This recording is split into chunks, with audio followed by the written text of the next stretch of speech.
আমার ছেলে আশিস আমাকে আজ বিয়ে করবে কি মেঘালয়ের শিলং শহরের এক নির্জন পাহাড়ি ঝরনার পাশে বসে। আজ আমার জীবনের সবচেয়ে অদ্ভুত দিন। আমার নাম রাধিকা। আমার বয়স ৩৬, আশিসের বয়স ১৯। আমি আশিসকে জন্ম দিয়েছিলাম যখন আমার বয়স ছিল মাত্র ১৭। আশিসের জন্মের পরপরই তার বাবা অনুপম আমাদের ছেড়ে চলে গিয়েছিল। আমরা শিলং শহরে এক ছোট্ট কুটিরে থাকি, যেখান থেকে পুরো খাসি পাহাড় দেখা যায়। আমি একটা হ্যান্ডলুম কোম্পানিতে কাজ করি, আর আশিস কলেজে পড়ে। গতকাল রাতে আশিস হঠাৎ করে আমার ঘরে এসে বলেছিল, মা, আমি তোমাকে বিয়ে করতে চাই। আমি ভেবেছিলাম ও মজা করছে, কিন্তু তার চোখে যে দৃঢ়তা দেখেছিলাম তাতে বুঝেছিলাম ও একদম সিরিয়াস। তুমি কি পাগল হয়ে গেছ? আমি চিৎকার করে উঠেছিলাম। আমি তোমার মা। আশিস হাসল। মা, আমি জানি, কিন্তু আমি কিছু জানতে পেরেছি। তুমি আমার আসল মা নও। আমি স্তব্ধ হয়ে গিয়েছিলাম। কে বলেছে ওকে এই কথা? এই সত্য তো আমি এতদিন লুকিয়ে রেখেছিলাম। আশিস আসলে আমার ছোট বোন সাবিত্রীর ছেলে। সাবিত্রী বিবাহ বহির্ভূত সম্পর্কে গর্ভবতী হয়েছিল আর তারপর নিজেকে শেষ করে দিয়েছিল। আমি আশিসকে নিজের সন্তান হিসেবে মানুষ করেছিলাম। কিন্তু আশিস কিভাবে জানল এই সত্য? আমি কাঁপতে কাঁপতে জিজ্ঞেস করেছিলাম, কে বলল তোমাকে? সেটা এখন জরুরি নয়, আশিস বলেছিল। আমি তোমাকে কাল বিয়ে করব। আমাদের বাড়িতে একটা বড় রহস্য লুকিয়ে আছে, যেটা তোমাকে আমার স্ত্রী হিসেবে জানতে হবে গু। কিন্তু এটা পাগলামি, আমি আতঙ্কিত হয়ে বলেছিলাম। তুমি আমার ভাগ্নে। এটা অসম্ভব। লোকে কি বলবে? কেউ জানবে না, আশিস শান্তভাবে বলেছিল। আমি শুধু তোমাকে আমার অভিভাবক হিসেবে বিয়ে করব, যাতে আমি আইনিভাবে খাসি পাহাড়ের সম্পত্তি পাই। শুধু কাগজেকলমে একটা সম্পর্ক। আমাদের আসল সম্পর্ক তো তুমি আমার মাসি, আমি তোমার ভাগ্নে গি। আমি আশিসের কথায় বিশ্বাস করতে পারছিলাম না। এ কী ধরনের পাগলামি? আমাদের বাড়িতে কি রহস্য লুকিয়ে আছে? আমি জিজ্ঞেস করেছিলাম। তুমি কাল জানতে পারবে, আশিস ঘর থেকে বেরিয়ে গিয়েছিল। আমি সারা রাত ঘুমাতে পারিনি। কি করব, কিভাবে এই পরিস্থিতি থেকে বেরিয়ে আসব? আশিস কেন এমন করছে? আর আজ ঝরনার পাশে বসে আমি ভাবছিলাম। আমার অতীতের কথা ভাবছিলাম। শিলংয়ে আমার জন্ম হলেও আমার প্রথম ২২ বছর কেটেছিল কলকাতায়। বাবা মা উভয়ই শিক্ষক ছিলেন, অনেক আশাস্বপ্ন নিয়ে আমাকেও পড়াশোনা শিখিয়েছিলেন। কিন্তু সেই ২১ বছর বয়সে সাবিত্রীর গর্ভাবস্থার খবর পেয়ে বাবা মা যেন ভেঙে পড়েছিলেন। সাবিত্রী তখন মাত্র ১৭ বছরের কিশোরী। কে সেই ছেলে? বাবা ক্রুদ্ধ হয়ে জিজ্ঞেস করেছিলেন। সাবিত্রী কোনো উত্তর দেয়নি, শুধু কেঁদেছিল। আমরা যখন ঘুমিয়েছিলাম, সাবিত্রী আত্মহত্যা করেছিল। তার সুইসাইড নোটে শুধু লিখেছিল, আমি ভালোবাসতাম, কিন্তু এটা ভুল ছিল গো। বাবা মা শোকে ভেঙে পড়েছিলেন। আমি সিদ্ধান্ত নিয়েছিলাম সাবিত্রীর বাচ্চাকে নিজের সন্তান হিসেবে মানুষ করব। বাবা মা আমাকে বারণ করেছিলেন, কিন্তু আমি রাজি হইনি। শেষে আমি আশিসকে নিয়ে শিলংয়ে চলে এসেছিলাম, সাবিত্রীর জন্মভূমিতে। এখানে এসে জানতে পেরেছিলাম, আমাদের পূর্বপুরুষরা শিলংয়ের খাসি জনজাতির সম্মানিত পরিবার ছিলেন। আমাদের পূর্বপুরুষদের বাড়ি এখনও এখানে আছে, যদিও এখন জরাজীর্ণ অবস্থায়। মনে পড়ল, আশিস বলেছিল আমাদের বাড়িতে একটা রহস্য লুকানো আছে। কিন্তু কি সেই রহস্য? হঠাৎ করে আমার চোখ পড়ল একটা ছায়ামূর্তির দিকে। কেউ যেন আমাকে লক্ষ্য করছে ঝরনার ওপারে। আমি ভয় পেয়ে উঠে দাঁড়ালাম। কে? আমি চিৎকার করে জিজ্ঞেস করলাম। একটা বুড়ো মানুষ ধীরে ধীরে আমার দিকে এগিয়ে এলো। তার হাতে লাঠি, পরনে পারম্পরিক খাসি পোশাক। রাধিকা? তিনি জিজ্ঞেস করলেন। তুমি কি রাধিকা রে? আমি চমকে উঠলাম। আপনি কে? আমাকে চিনেন? আমি দাম্বর, তোর পরিবারের পুরনো বন্ধু। বৃদ্ধ বললেন। তোর বাবাকে চিনতাম। আশিসকে বিয়ে করার আগে আমার সাথে একবার কথা বলু। আমি স্তব্ধ হয়ে গেলাম। এই বুড়ো লোকটা কিভাবে জানে আশিসের পরিকল্পনার কথা? আপনি কিভাবে জানেন? আমি কাঁপতে কাঁপতে জিজ্ঞেস করলাম। আমি সবই জানি, দাম্বর বললেন। আয়, আমার বাড়িতে চল। তোকে অনেক কিছু বলতে হবে। আমি অবাক হয়ে দাম্বরের সাথে চললাম। তিনি আমাকে নিয়ে গেলেন পাহাড়ের আরেকটা প্রান্তে, যেখানে একটা ছোট্ট কুটির ছিল। ভেতরে গিয়ে দেখলাম দেয়ালে অনেক পুরনো ছবি টাঙানো। এই দেখ, দাম্বর একটা ছবির দিকে আঙুল দেখালেন। এই হলো তোর পূর্বপুরুষ, রাজা লাইরেম। খাসি পাহাড়ের শেষ রাজা।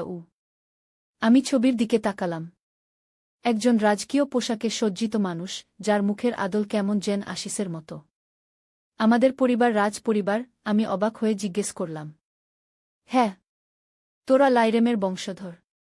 খাসি পাহাড়ের বিশাল সম্পত্তির উত্তরাধিকারী, দাম্বর বললেন।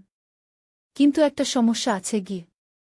কি সমস্যা? আমি জিজ্ঞেস করলাম।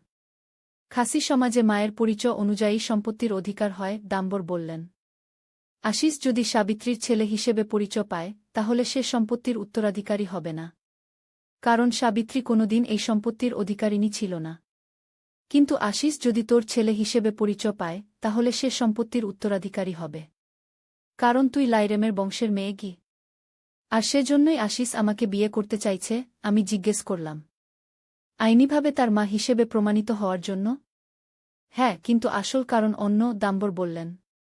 আসল কারণ হল কেউ আশিসকে মেরে ফেলতে চাইছে গি। আমি চমকে উঠলাম। কি বলছেন আপনি?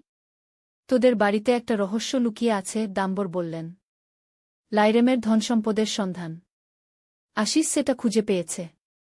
এবং সেই ধনসম্পদ খুঁজছে জন্টি, তোদের পরিবারের প্রাচীন শত্রু গো।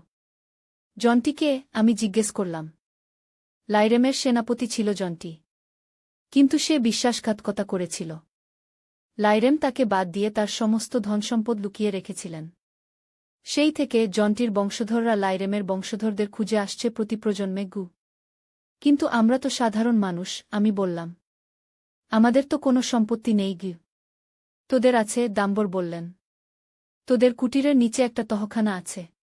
সেখানে লাইরেমের গুপ্তধন লুকিয়ে আছে। আশিস সেটা খুঁজে পেয়েছে। আর জন্টির বংশধররা সেটা চুরি করতে চাইছে গি। কিন্তু ক্রাউন? পাহাড়ের তার উপর কায়দমতো গাও? হ্যাঁ, দাম্বর মাথা নাড়লেন। তারাও সন্ধান করছে। জন্টির বংশধররা লাইরেমের গুপ্তধন চুরি করতে চাইছে গু। আমি বিশ্বাস করি না, আমি বললাম। এসব কাল্পনিক গল্পও। না রাধিকা, এটা সত্যিই, দাম্বর বললেন। আশিস বিপদে আছে। সে চাইছে তোকে তার অভিভাবক হিসেবে বিয়ে করতে, যাতে সে আইনিভাবে সম্পত্তির অধিকারী হয়। আর তারপর সে সম্পত্তি বেচে দিয়ে দূরে চলে যেতে চায়। জন্টির বংশধরদের থেকে বাঁচতে গু। আমি উঠে দাঁড়ালাম। আমাকে যেতে হবে। আশিসকে খুঁজতে হবে গু। সাবধানে থাকিস, দাম্বর বললেন। তোরা বিপদে আছিস গু। আমি দাম্বরের কুটির থেকে বেরিয়ে দ্রুত আমাদের বাড়ির দিকে হাঁটতে লাগলাম। আমার মনে অনেক প্রশ্ন। এসব কি সত্যি? আমরা কি সত্যি রাজপরিবার? আশিস কি সত্যি বিপদে আছে? বাড়িতে পৌঁছে দেখলাম দরজা খোলা। আমি ভয় পেয়ে ভেতরে ঢুকলাম। আশিস, আমি ডাকলাম। আশিস, তুমি কোথায়? কোনো উত্তর পেলাম না। বাড়ি ফাঁকা। আমি সব ঘর খুঁজে দেখলাম, কিন্তু আশিসকে কোথাও পেলাম না। হঠাৎ করে আমার নজর পড়ল মেঝেতে। একটা নোট পড়ে আছে। নোটে লেখা, রাধিকা, আমরা তোমার ছেলেকে নিয়ে গেছি। যদি তাকে জীবিত দেখতে চাও, তাহলে আমাদের রাজা লাইরেমের গুপ্তধনের সন্ধান দাও। জন্টি উ। আমি ভয়ে কাঁপতে লাগলাম। এটা সত্যি? দাম্বর সত্যি বলেছিলেন। আমি ফোন নিয়ে পুলিশে ফোন করতে যাচ্ছিলাম, কিন্তু হঠাৎ করে লাইন মরে গেল। বাইরে তাকিয়ে দেখলাম আকাশে কালো মেঘ জমেছে। ঝড় আসছে। এবার কি করব? কোথায় খুঁজব আশিসকে? কে এই জন্টি? হঠাৎ করে আমার মনে পড়ল আশিসের কথা। আমাদের বাড়িতে একটা বড় রহস্য লুকিয়ে আছে, কি তহখানা। আমাদের কুটিরের নিচে একটা তহখানা আছে। সেখানেই হয়তো রাজা লাইরেমের গুপ্তধন আছে। আমি তাড়াতাড়ি বাড়ির চারপাশে খুঁজতে শুরু করলাম। কোথায় আছে সেই তহখানা? কিভাবে সেখানে যাওয়া যায়? ঘণ্টাখানেক খুঁজে শেষে আমি হাল ছেড়ে দিলাম। কোথাও কোনো প্রবেশপথ পাচ্ছি না। ক্লান্ত হয়ে আমি সোফায় বসে পড়লাম। তখনই আমার চোখ পড়ল সোফার পাশের দেয়ালে। একটা ছোট্ট ফাটল ছিল দেয়ালে। আমি সেদিকে এগিয়ে গেলাম। দেয়ালে চাপ দিতেই অবাক হয়ে দেখলাম দেয়াল সরে যাচ্ছে, আর ভেতরে একটা অন্ধকার সুড়ঙ্গ। মোবাইলের ফ্ল্যাশলাইট জ্বালিয়ে আমি সেই সুড়ঙ্গের ভেতরে ঢুকলাম। সুড়ঙ্গটা অনেক লম্বা ছিল এবং নিচের দিকে নেমে গিয়েছিল। কিছুক্ষণ পর আমি একটা বিশাল ঘরে এসে পৌঁছলাম। ফ্ল্যাশলাইটের আলো দেখলাম ঘরটা বই আর দলিলপত্রে ভরা। মাঝখানে একটা বিশাল সিন্দুক, যার উপর খাসি ভাষায় কিছু লেখা ছিল।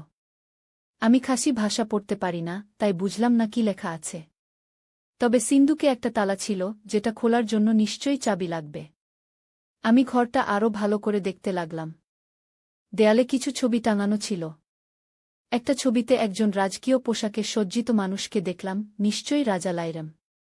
আর তার পাশে একজন মহিলা, নিশ্চয়ই রানী। হঠাৎ করে আমার দৃষ্টি পড়ল রানীর গলার হারের দিকে।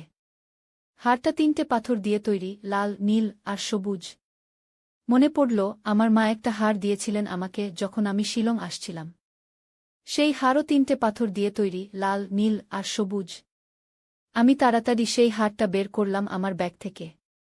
হারটা দেখে আমি চমকে উঠলাম, এটা দেখতে হুবহু সেই রানীর হারের মতো। আমি হারটা নিয়ে সিন্দুকের কাছে গেলাম। সিন্দুকের তালায় 3টে ছোট্ট ছিদ্র ছিল, ঠিক সেই 3 পাথরের মাপের। আমি হার থেকে 3টে পাথর খুলে নিয়ে সিন্দুকের তালার ছিদ্রে লাগালাম। পাথর লাগানোর সাথে সাথে তালা খুলে গেল। আমি উত্তেজিত হয়ে সিন্দুক খুললাম। ভেতরে অনেক স্বর্ণালঙ্কার, মণিমুক্তা আর অনেক পুরনো দলিলপত্র ছিল। কিন্তু আমার দৃষ্টি আটকে গেল একটা চিঠির উপর। চিঠিটা ইংরেজিতে লেখা ছিল এবং সেটায় লেখা ছিল, প্রিয় বংশধর, যদি তুমি এই চিঠি পড়ো তাহলে বুঝতে হবে তুমি আমাদের বংশের সত্যিকারের উত্তরাধিকারী। এই সিন্ধুকে আমাদের পরিবারের সম্পদ রাখা আছে। এই সম্পদ রক্ষা করা তোমার দায়িত্ব। সাবধান থেকো জন্টির বংশধরদের থেকে। তারা এই সম্পদ চুরি করতে চাইবে। আমাদের বংশের একটি গোপন শক্তি আছে, আমরা মানুষের মন পড়তে পারি। তোমারও এই ক্ষমতা আছে, তুমি জানো না কেবল। এই ক্ষমতা ব্যবহার করে তুমি জন্টির বংশধরদের বুঝতে পারবে। ভালো থেকো, বাচ্চা। রাজা লাইরেমঘ। আমি অবাক হয়ে চিঠিটা পড়লাম। মানুষের মন পড়ার ক্ষমতা? একই ধরনের পাগলামি। কিন্তু হঠাৎ করে আমার মনে পড়ল, যখন আমি ছোট ছিলাম তখন মাঝে মধ্যে অন্য মানুষের মনের কথা শুনতে পেতাম। আমি ভাবতাম আমি পাগল হয়ে যাচ্ছি। আমি ভাবলাম যদি এটা সত্যি হয় তাহলে আমি আশিসকে খুঁজে বের করতে পারব। আমি চোখ বন্ধ করে আশিসের কথা ভাবতে লাগলাম। আমি আশিসের ছবি মনে আনতে চেষ্টা করলাম। ধীরে ধীরে আমার মনে ভেসে উঠল একটা দৃশ্য, আশিসকে বাঁধা অবস্থায় একটা অন্ধকার ঘরে রাখা হয়েছে। তার পাশে 2জন লোক কথা বলছে। রাধিকা আসবে, একজন বলছে। সে নিশ্চয়ই সম্পদের খোঁজ পেয়েছে গু। আমরা ওকে চেরাপুঞ্জির গুপ্ত গুহায় নিয়ে যাব, আরেকজন বলছে। ওখানেই আমাদের অস্ত্রাগার আছে গি। চেরাপুঞ্জি। আমি চোখ খুললাম। চেরাপুঞ্জি শিলং থেকে মাত্র 5 কিলোমিটার দূরে একটি জনপ্রিয় পর্যটন স্থান। সেখানে প্রচুর গুহা আছে। আমি দ্রুত সিদ্ধান্ত নিলাম। সিন্দুক থেকে কিছু স্বর্ণমুদ্রা নিয়ে আমার ব্যাগে রাখলাম, একটি ছোট ছুরি নিলাম রক্ষার জন্য এবং সুড়ঙ্গ দিয়ে উপরে উঠে এলাম। বাইরে এসে দেখলাম ঝড় শুরু হয়ে গেছে। তবুও আমি একটি ট্যাক্সি ভাড়া করে চেরাপুঞ্জির দিকে রওনা দিলাম। ট্যাক্সিতে বসে আমি ভাবতে লাগলাম, এই জন্টির বংশধররা কারা? তারা আশিসকে ধরেছে কেন? আমার পরিবারের সাথে তাদের শত্রুতা কি? 2 ঘণ্টার যাত্রার পর আমরা চেরাপুঞ্জিতে পৌঁছালাম। বৃষ্টি ততক্ষণে আরও বেড়ে গেছে। চেরাপুঞ্জি পৃথিবীর সবচেয়ে বৃষ্টিবহুল স্থান হিসেবে পরিচিত। আপনি কোথায় যাবেন? ট্যাক্সি ড্রাইভার জিজ্ঞেস করলেন। গুহাগুলোর দিকে, আমি বললাম। এই বৃষ্টিতে সেখানে যাবেন? ড্রাইভার অবাক হয়ে জিজ্ঞেস করলেন। সেখানে বন্যা হতে পারে গু। আমাকে যেতেই হবে গু। ড্রাইভার আমাকে গুহাগুলোর কাছাকাছি নামিয়ে দিলেন। চারদিকে ঘন জঙ্গল আর প্রবল বৃষ্টি। আমি মোবাইলের ফ্ল্যাশলাইট জ্বালিয়ে জঙ্গলের ভেতর দিয়ে হাঁটতে শুরু করলাম। আমার স্বপ্নদৃশ্যের গুহা কোথায় খুঁজে পাব? হঠাৎ আমি একটা পায়ের শব্দ শুনতে পেলাম। কেউ যেন আমার পিছনে আসছে। আমি ঘুরে তাকাতেই একটা মজবুত হাত আমার মুখ চেপে ধরল। চুপ, এক কর্কশ কণ্ঠ বলল। আমার সাথে এসো উ।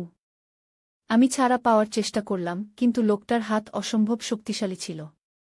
সে আমাকে টেনে নিয়ে গেল জঙ্গলের গভীরে। কিছুক্ষণ পর আমরা একটা ছোট্ট গুহার সামনে এসে দাঁড়ালাম। লোকটা আমাকে ভেতরে ঠেলে দিল। গুহার ভেতরে কয়েকটা মশাল জ্বলছিল। আলোতে দেখলাম একদল লোক দাঁড়িয়ে আছে, তাদের সবার পরনে কালো পোশাক। আর মাঝখানে চেয়ারে বসে আছে আশিস, হাত পা বাঁধা অবস্থায়। আশিস, আমি চিৎকার করে উঠলাম। মা! আশিস অবাক হয়ে তাকাল। স্বাগতম রাধিকা, একজন লোক সামনে এগিয়ে এল। সে ছিল একটু বয়স্ক, 60-এর কাছাকাছি বয়স, তবে শক্তিশালী চেহারা। আমি জন্টি, এই প্রজন্মের জন্টি। তুমি নিশ্চয়ই রাজা লাইরেমের গুপ্তধনের সন্ধান পেয়েছ গু। আশিসকে ছেড়ে দাও, আমি বললাম। সে কিছুই জানে না গ। সে জানে, জন্টি বলল। সে তোমাকে বলেছে তোমাদের বাড়িতে একটা রহস্য আছে, তাই না? আমি চুপ করে রইলাম। তুমি ওকে বিয়ে করতে পারবে না, জন্টি হাসল। তাহলে আমরা কখনোই সম্পত্তির অধিকারী হতে পারব না গে। তোমরা কি চাও? আমি জিজ্ঞেস করলাম। আমরা চাই লাইরেমের গুপ্তধন, জন্টি বলল। আমরা চাই খাসি পাহাড়ের সম্পত্তি গু। কিন্তু কেন? আমি জিজ্ঞেস করলাম। এত বছর পরেও কেন? কারণ লাইরেম আমাদের ঠকিয়েছিল, জন্টি বলল। আমার পূর্বপুরুষ ছিল তার বিশ্বস্ত সেনাপতি। কিন্তু লাইরেম তাকে বিশ্বাস করেনি। তাকে সম্পত্তি দেননি। আমরা শুধু আমাদের প্রাপ্য সম্পত্তি চাই গিয়ে। আমি ভাবলাম, এই লোকগুলো পাগল। এত বছর পরেও একটা পুরনো বিবাদ নিয়ে এত মাথা ব্যথা। আশিসকে ছেড়ে দাও, আমি বললাম। আমি তোমাদের গুপ্তধনের সন্ধান দেব গু। জন্টি হাসল। তুমি কিছুই দেবে না। আমরা তোমাকে এবং আশিসকে মেরে ফেলব। তারপর আমরা তোমাদের বাড়ি দখল করব। আমরা খুঁজে নেব গুপ্তধন। আমি ভয় পেয়ে গেলাম। এবার কি করব? হঠাৎ আমার মনে পড়ল সেই চিঠির কথা। রাজা লাইরেম লিখেছিলেন, আমাদের বংশের একটা গোপন ক্ষমতা আছে, মানুষের মন পড়ার ক্ষমতা। আমি চোখ বন্ধ করে জন্টির কথা ভাবতে লাগলাম। আস্তে আস্তে আমার মনে ভেসে উঠতে লাগল তার চিন্তা। সিন্দুকটা খুলতে পারলেই হয়। তবে শুধু লাইরেমের বংশধররাই সেটা খুলতে পারে। রাধিকাকে দিয়ে সিন্দুক খুলিয়ে নিতে হবে। তারপর ওকে মেরে ফেলব গু। আমি চোখ খুললাম। জন্টি আমাকে দিয়ে সিন্দুক খুলিয়ে নিতে চায়। কিন্তু আমি তো সিন্দুক খুলেই এসেছি। আমি হাড়ের পাথর দিয়ে সিন্দুক খুলেছি। হঠাৎ করে একটা আইডিয়া মাথায় এলো। আমি ব্যাগ থেকে সেই স্বর্ণমুদ্রা বের করলাম। দেখো, আমি জন্টিকে দেখালাম। আমি সিন্দুক খুলেছি। এই দেখো গুপ্তধন গু। জন্টি আর তার লোকেরা অবাক হয়ে স্বর্ণমুদ্রার দিকে তাকিয়ে রইল। কিভাবে খুললে? জন্টি জিজ্ঞেস করল। আমার হাড়ের পাথর দিয়ে, আমি বললাম। জন্টি আমার কাছে এগিয়ে এলো। দেখাও সেই হাড়। আমি ব্যাগ থেকে হাড়টা বের করলাম। জন্টি হাড়টা নিয়ে পরীক্ষা করতে লাগল। এটাই সেই হাড়, জন্টি উত্তেজিত হয়ে বলল। এটা দিয়েই সিন্দুক খোলা যায়। জন্টি তার লোকদের দিকে তাকিয়ে বলল, আমরা এখনই শিলং ফিরে যাব। এই হাড় দিয়ে সিন্দুক খুলব। কিন্তু এদের কি করব? একজন লোক জিজ্ঞেস করল, আমার আর আশিসের দিকে দেখিয়ে। এদের এখানেই রেখে যাব, জন্টি বলল। গুহায় বন্যা হলে এরা ডুবে মারা যাবে গু। আমার বুক ধুকপুক করতে লাগল। এখন কি করব? হঠাৎ গুহার বাইরে থেকে একটা জোরে আওয়াজ ভেসে এলো। সবাই চমকে উঠল। পুলিশ! কেউ একজন চিৎকার করে উঠল। জন্টি আমার দিকে তাকাল। তুমি পুলিশকে খবর দিয়েছ? না, আমি সত্যি কথাই বললাম। গুহার বাইরে থেকে আবার আওয়াজ এলো। গুহার ভেতরে যারা আছো, বেরিয়ে এসো। পুলিশ ঘিরে ফেলেছে চারদিক। জন্টি আর তার লোকেরা ঘাবড়ে গেল। আমরা পিছনের গুপ্ত পথ দিয়ে বেরিয়ে যাব, জন্টি বলল। এদের এখানেই ফেলে যাও। জন্টি আমার হাত থেকে হাতটা ছিনিয়ে নিয়ে দ্রুত গুহার পিছনের দিকে চলে গেল, তার লোকজন তার পিছু নিল। যেই তারা চলে গেল, আমি তাড়াতাড়ি আশিসের কাছে গিয়ে তার বাঁধন খুলতে শুরু করলাম। তুমি ঠিক আছো? আমি জিজ্ঞেস করলাম। হ্যাঁ, আশিস বলল। তুমি কিভাবে জানলে আমি এখানে? দাম্বর আমাকে সব বলেছে, আমি বললাম। আর আমি তোমার মন পড়তে পেরেছিলাম ঘ। আমার মন পড়তে? আশিস অবাক হয়ে জিজ্ঞেস করল। লম্বা গল্প, আমি বললাম। এখন চলো আমরা বেরিয়ে যাই। আমরা গুহার মুখের দিকে যেতেই একদল পুলিশকে দেখতে পেলাম। তাদের সামনে দাঁড়িয়ে ছিলেন দাম্বর। দাম্বর! আমি অবাক হয়ে ডাকলাম। তোমরা ঠিক আছো? দাম্বর আমাদের দিকে এগিয়ে এলেন। আমি ভাবলাম তোমরা বিপদে পড়তে পারো। তাই পুলিশকে নিয়ে এলাম ঘ। জন্টি পালিয়েছে, আমি বললাম। সে আমার হার নিয়ে গেছে। সেটা দিয়ে সে সিন্দুক খুলতে চাইছে গু। চিন্তা করো না, দাম্বর হাসলেন। সে সিন্দুক খুলতে পারবে না গি। কেন? আমি জিজ্ঞেস করলাম। কারণ সিন্দুক খোলার জন্য শুধু হার নয়, লাইরেমের বংশের রক্ত প্রয়োজন, দাম্বর বললেন। তুমি সিন্দুক খুলতে পেরেছ কারণ তুমি লাইরেমের বংশধর গো। আমরা পুলিশের সাহায্যে শিলং ফিরে এলাম। রাত তখন গভীর। পুলিশ আমাদের বাড়িতে পৌঁছে দিল এবং বলল তারা আশেপাশে নজর রাখবে। বাড়িতে ঢুকে আমরা দেখলাম সব ঠিকঠাক আছে। জনটি এখনও আসেনি। অপেক্ষা করব, আমি বললাম। জনটি নিশ্চয়ই ফিরে আসবে।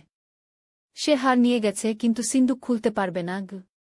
তাহলে আমি যা বলেছিলাম আমাদের বিয়ের ব্যাপারে আশিস লজ্জিত গলায় বলল। কোনো চিন্তা নেই, আমি হাসলাম। আমি বুঝতে পেরেছি তুমি কেন এমন করেছিলে। তুমি আমাদের সম্পত্তি রক্ষা করতে চেয়েছিলে। কিন্তু এখন আমরা একসাথে লড়াই করব। আমরা দুজন সোফায় বসে পরিস্থিতি নিয়ে আলোচনা করছিলাম। হঠাৎ বাইরে থেকে একটা জোরে শব্দ এলো। আমি উঠে দরজার দিকে তাকালাম। দরজা ভেঙে একদল লোক ঢুকে এলো। তাদের মধ্যে সামনে ছিল জন্টি।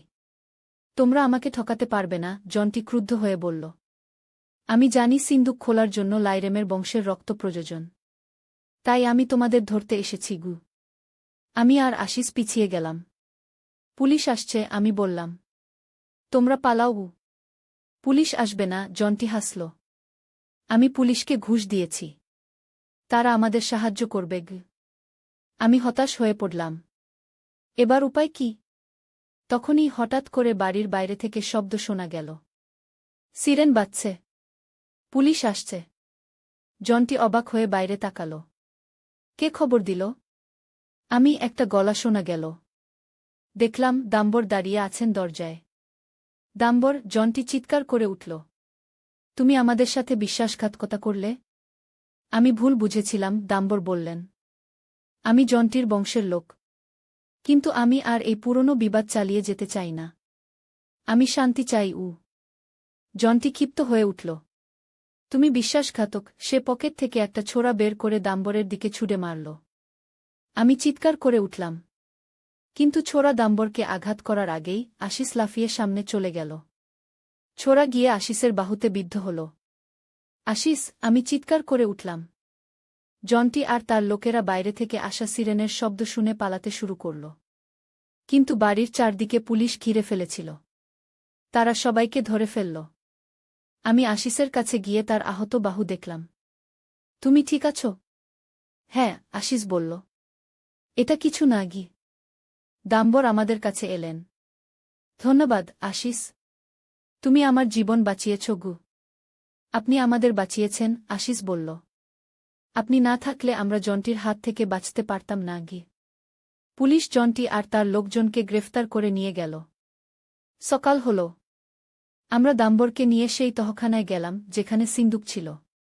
এই সম্পদ এখন তোমাদের, দাম্বর বললেন। তোমরা লাইরেমের বংশধর। এটা তোমাদের অধিকার। কিন্তু আপনিও তো জন্টির বংশের, আমি বললাম। জন্টি কি মিথ্যে বলেছিল? না, দাম্বর বললেন। আমি সত্যিই জন্টির বংশের। কিন্তু আমি এই পুরনো বিবাদ চালিয়ে যেতে চাই না। আমি শান্তি চাই। আমরাও শান্তি চাই, আমি বললাম। এই সম্পদ শুধু আমাদের নয়। এটা খাসি পাহাড়ের সম্পদ। আমরা এটা দিয়ে গরিব মানুষদের সাহায্য করব। দাম্বর হাসলেন। তুমি সত্যিই লাইরেমের বংশধর। তিনিও এমনই ছিলেন, উদার, দয়ালু। আমি সিন্দুক থেকে সেই চিঠিটা বের করে আশিসকে দেখালাম। দেখো, আমাদের বংশের একটা গোপন ক্ষমতা আছে, মানুষের মন পড়ার ক্ষমতা। আমি সেটা ব্যবহার করেছিলাম তোমাকে খুঁজে বের করতে। আশিস অবাক হয়ে চিঠিটা পড়ল। তুমি সত্যিই আমার মন পড়তে পারো? হ্যাঁ, আমি হাসলাম। তুমিও পারবে যদি চেষ্টা করো। আশিস চোখ বন্ধ করে আমার দিকে মনোযোগ দিল। কিছুক্ষণ পর সে চোখ খুলে হাসল। তুমি ভাবছ আমি কতটা বোকা ছেলে যে তোমাকে বিয়ে করতে চেয়েছিলাম? আমি হেসে ফেললাম। তুমি সত্যিই আমার মন পড়তে শিখছ। আমরা সবাই হাসতে লাগলাম। এবার কি করবে? দাম্বর জিজ্ঞেস করলেন। আমরা খাসি পাহাড়ের উন্নয়নে কাজ করব, আমি বললাম। এই সম্পদ দিয়ে আমরা স্কুল, হাসপাতাল বানাব। আমরা শিলংকে আরও সুন্দর করব। আর তোমাদের বিয়ের ব্যাপারে? দাম্বর জিজ্ঞেস করলেন হালকা ঠাট্টার সুরে। আমি আর আশিস দুজনেই হেসে উঠলাম। আমি আমার ভাগ্নেকে বিয়ে করতে যাচ্ছি না, আমি বললাম। কিন্তু আমরা যে পরিবার, সেটা কখনো বদলাবে না। আশিস আমাকে জড়িয়ে ধরল। তুমি আমার মা নাও হতে পারো, কিন্তু তুমি আমার জীবনের সবচেয়ে গুরুত্বপূর্ণ মানুষ। আমি আশিসকে আদর করলাম। আর তুমি আমার দাম্বর হাসলেন।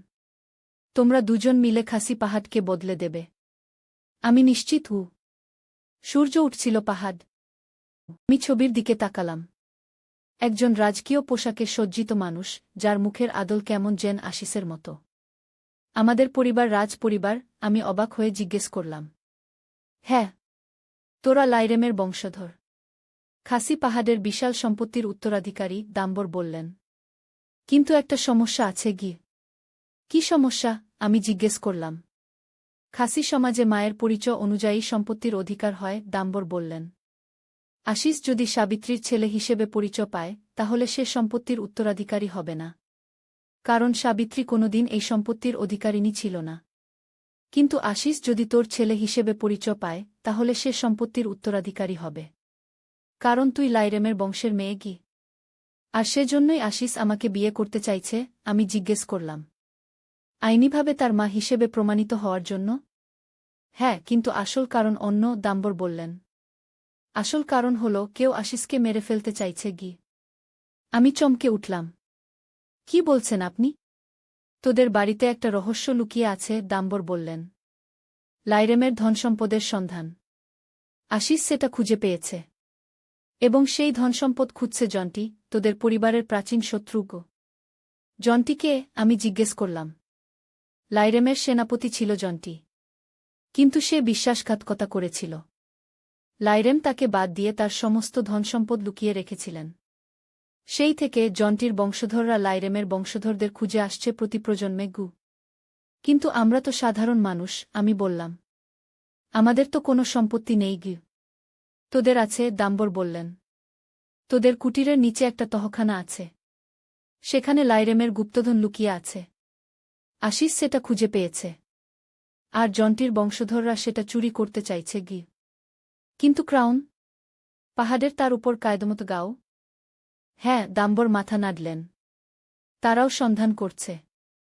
জন্টির বংশধররা লাইরেমের গুপ্তধন চুরি করতে চাইছে আমি বিশ্বাস করি না, আমি বললাম।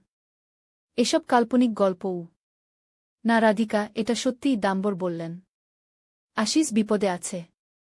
সে চাইছে তোকে তার অভিভাবক হিসেবে বিয়ে করতে, যাতে সে আইনিভাবে সম্পত্তির অধিকারী হয়।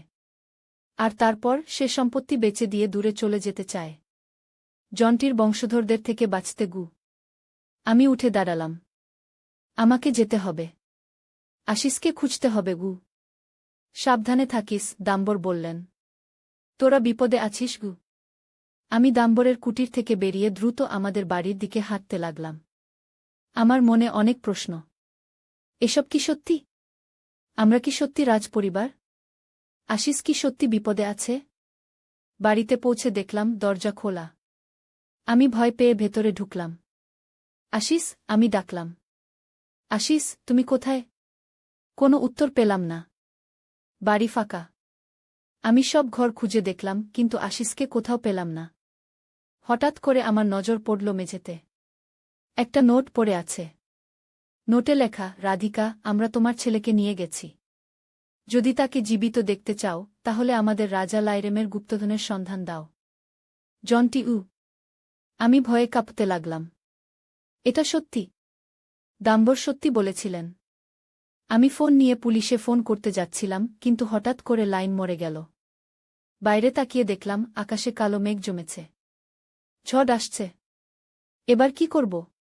কোথায় খুঁজব আশিসকে? কে এই জন্টি? হঠাৎ করে আমার মনে পড়ল আশিসের কথা। আমাদের বাড়িতে একটা বড় রহস্য লুকিয়ে আছে, তহখানা। আমাদের কুটিরের নিচে একটা তহখানা আছে। সেখানেই হয়তো রাজা লাইরেমের গুপ্তধন আছে। আমি তাড়াতাড়ি বাড়ির চারপাশে খুঁজতে শুরু করলাম। কোথায় আছে সেই তহখানা? কিভাবে সেখানে যাওয়া যায়? ঘণ্টাখানেক খুঁজে শেষে আমি হাল ছেড়ে দিলাম। কোথাও কোনো প্রবেশপথ পাচ্ছি না। ক্লান্ত হয়ে আমি সোফায় বসে পড়লাম। তখনই আমার চোখ পড়ল সোফার পাশের দেয়ালে। একটা ছোট্ট ফাটল ছিল দেয়ালে। আমি সেদিকে এগিয়ে গেলাম। দেয়ালে চাপ দিতেই অবাক হয়ে দেখলাম দেয়াল সরে যাচ্ছে, আর ভেতরে একটা অন্ধকার সুড়ঙ্গ। মোবাইলের ফ্ল্যাশলাইট জ্বালিয়ে আমি সেই সুড়ঙ্গের ভেতরে ঢুকলাম। সুড়ঙ্গটা অনেক লম্বা ছিল এবং নিচের দিকে নেমে গিয়েছিল। কিছুক্ষণ পর আমি একটা বিশাল ঘরে এসে পৌঁছলাম। ফ্ল্যাশলাইটের আলো দেখলাম ঘরটা বই আর দলিলপত্রে ভরা। মাঝখানে একটা বিশাল সিন্দুক, যার উপর খাসি ভাষায় কিছু লেখা ছিল। আমি খাসি ভাষা পড়তে পারি না, তাই বুঝলাম না কি লেখা আছে। তবে সিন্দুকে একটা তালা ছিল, যেটা খোলার জন্য নিশ্চয়ই চাবি লাগবে। আমি ঘরটা আরও ভালো করে দেখতে লাগলাম। দেয়ালে কিছু ছবি টাঙানো ছিল। একটা ছবিতে একজন রাজকীয় পোশাকে সজ্জিত মানুষকে দেখলাম, নিশ্চয়ই রাজা লাইরাম। আর তার পাশে একজন মহিলা, নিশ্চয়ই রানী। হঠাৎ করে আমার দৃষ্টি পড়ল রানীর গলার হারের দিকে। হারটা 3টে পাথর দিয়ে তৈরি, লাল, নীল আর সবুজ। মনে পড়ল, আমার মা একটা হার দিয়েছিলেন আমাকে যখন আমি শিলং আসছিলাম। সেই হারও 3টে পাথর দিয়ে তৈরি, লাল, নীল আর সবুজ। আমি তাড়াতাড়ি সেই হারটা বের করলাম আমার ব্যাগ থেকে। হারটা দেখে আমি চমকে উঠলাম, এটা দেখতে হুবহু সেই রানীর হারের মতো। আমি হারটা নিয়ে সিন্দুকের কাছে গেলাম। সিন্দুকের তালায় 3টে ছোট্ট ছিদ্র ছিল, ঠিক সেই 3 পাথরের মাপের। আমি হার থেকে 3টে পাথর খুলে নিয়ে সিন্দুকের তালার ছিদ্রে লাগালাম। পাথর লাগানোর সাথে সাথে তালা খুলে গেল। আমি উত্তেজিত হয়ে সিন্দুক খুললাম। ভেতরে অনেক স্বর্ণালঙ্কার, মণিমুক্তা আর অনেক পুরনো দলিলপত্র ছিল। কিন্তু আমার দৃষ্টি আটকে গেল একটা চিঠির উপর। চিঠিটা ইংরেজিতে লেখা ছিল এবং সেটায় লেখা ছিল, প্রিয় বংশধর, যদি তুমি এই চিঠি পড়ো তাহলে বুঝতে হবে তুমি আমাদের বংশের সত্যিকারের উত্তরাধিকারী। এই সিন্দুকে আমাদের পরিবারের সম্পদ রাখা আছে। এই সম্পদ রক্ষা করা তোমার দায়িত্ব। সাবধান থেকো জন্টির বংশধরদের থেকে। তারা এই সম্পদ চুরি করতে চাইবে। আমাদের বংশের একটি গোপন শক্তি আছে, আমরা মানুষের মন পড়তে পারি। তোমারও এই ক্ষমতা আছে, তুমি জানো না কেবল। এই ক্ষমতা ব্যবহার করে তুমি জন্টির বংশধরদের বুঝতে পারবে। ভালো থেকো, বাচ্চা। রাজা লাইরেমঘ। আমি অবাক হয়ে চিঠিটা পড়লাম। মানুষের মন পড়ার ক্ষমতা? একই ধরনের পাগলামি। কিন্তু হঠাৎ করে আমার মনে পড়ল, যখন আমি ছোট ছিলাম তখন মাঝে মধ্যে অন্য মানুষের মনের কথা শুনতে পেতাম। আমি ভাবতাম আমি পাগল হয়ে যাচ্ছি। আমি ভাবলাম যদি এটা সত্যি হয় তাহলে আমি আশিসকে খুঁজে বের করতে পারব। আমি চোখ বন্ধ করে আশিসের কথা ভাবতে লাগলাম। আমি আশিসের ছবি মনে আনতে চেষ্টা করলাম। ধীরে ধীরে আমার মনে ভেসে উঠল একটা দৃশ্য, আশিসকে বাঁধা অবস্থায় একটা অন্ধকার ঘরে রাখা হয়েছে। তার পাশে 2জন লোক কথা বলছে। রাধিকা আসবে, একজন বলছে। সে নিশ্চয়ই সম্পদের খোঁজ পেয়েছে গু।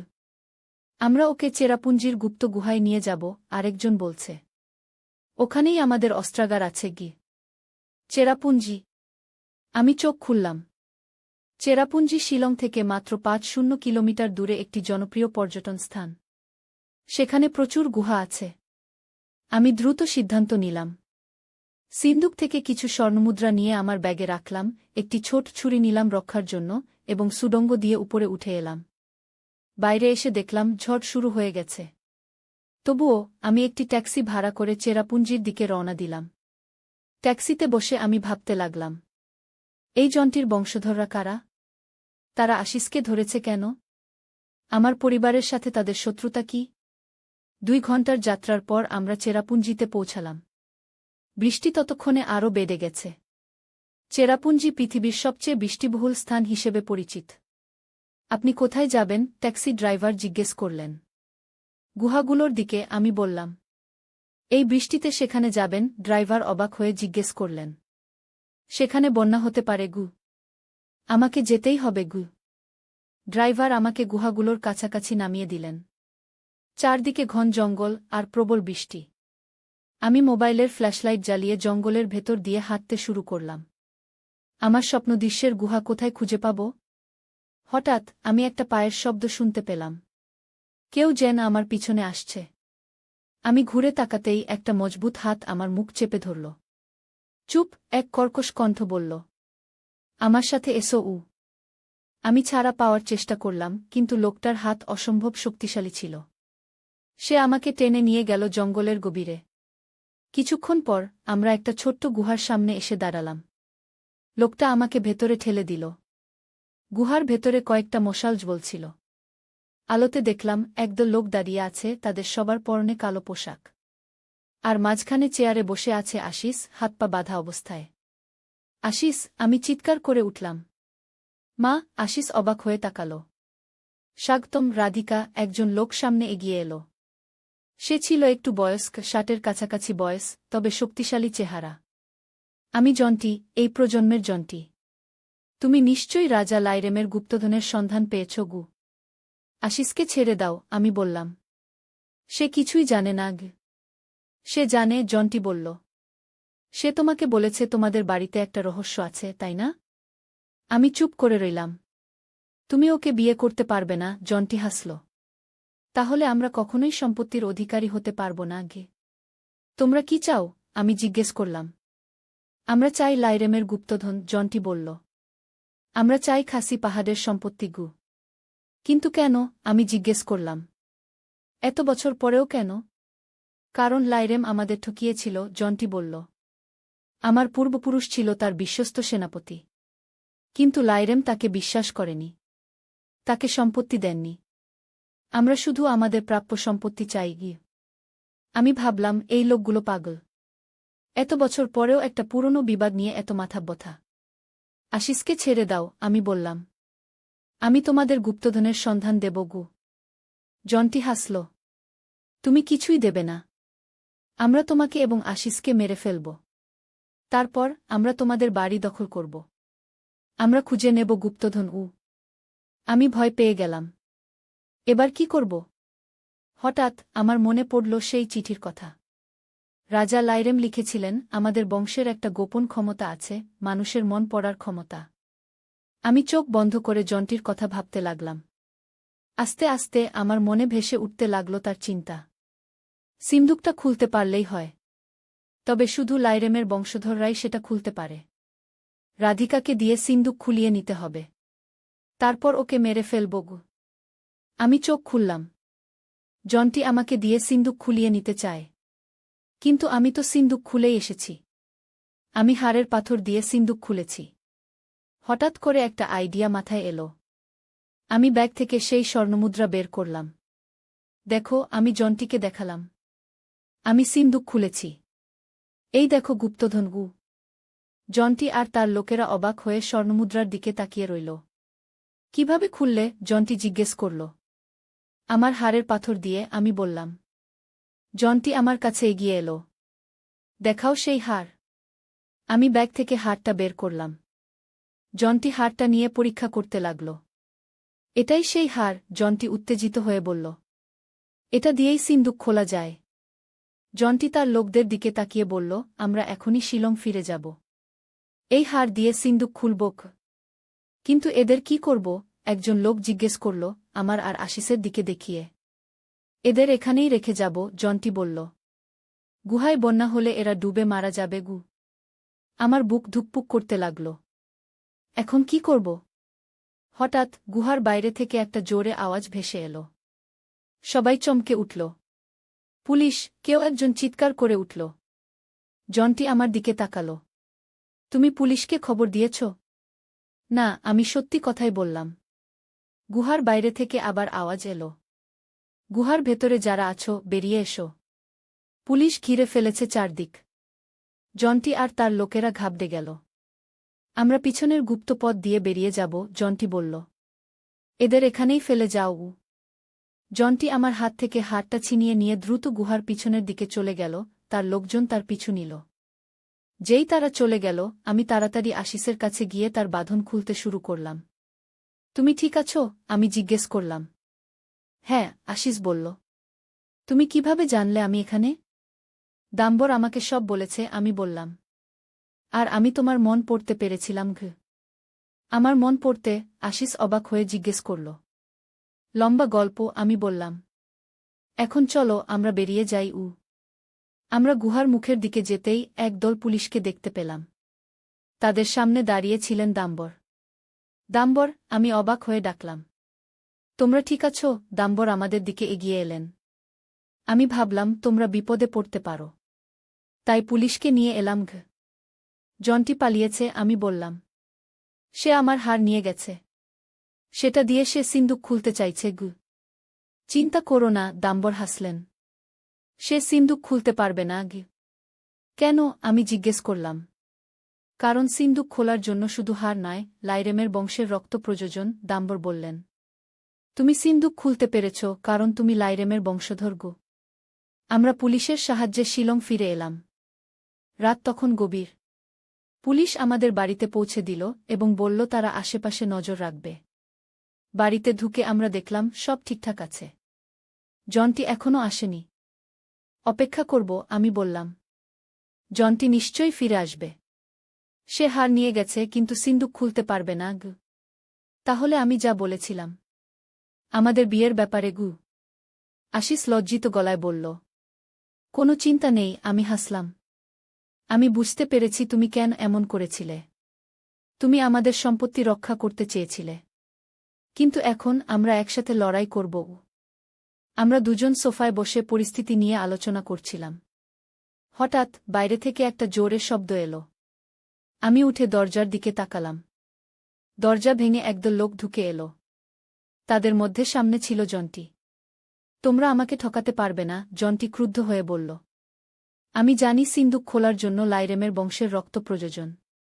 তাই আমি তোমাদের ধরতে এসেছি গু। আমি আর আশিস পিছিয়ে গেলাম। পুলিশ আসছে, আমি বললাম। তোমরা পালাও গু। পুলিশ আসবে না, জন্টি হাসল। আমি পুলিশকে ঘুষ দিয়েছি। তারা আমাদের সাহায্য করবে গু। আমি হতাশ হয়ে পড়লাম। এবার উপায় কি? তখনই হঠাৎ করে বাড়ির বাইরে থেকে শব্দ শোনা গেল। সিরেন বাজছে। পুলিশ আসছে। জন্টি অবাক হয়ে বাইরে তাকাল। কে খবর দিল? আমি একটা গলা শোনা গেল। দেখলাম দাম্বর দাঁড়িয়ে আছেন দরজায়। দাম্বর, জন্টি চিৎকার করে উঠল। তুমি আমাদের সাথে বিশ্বাসঘাতকতা করলে? আমি ভুল বুঝেছিলাম, দাম্বর বললেন। আমি জন্টির বংশের লোক। কিন্তু আমি আর এই পুরনো বিবাদ চালিয়ে যেতে চাই না। আমি শান্তি চাই। জন্টি ক্ষিপ্ত হয়ে উঠল। তুমি বিশ্বাসঘাতক! সে পকেট থেকে একটা ছোরা বের করে দাম্বরের দিকে ছুড়ে মারল। আমি চিৎকার করে উঠলাম। কিন্তু ছোরা দাম্বরকে আঘাত করার আগেই আশিস লাফিয়ে সামনে চলে গেল। ছোরা গিয়ে আশিসের বাহুতে বিদ্ধ হল। আশিস! আমি চিৎকার করে উঠলাম।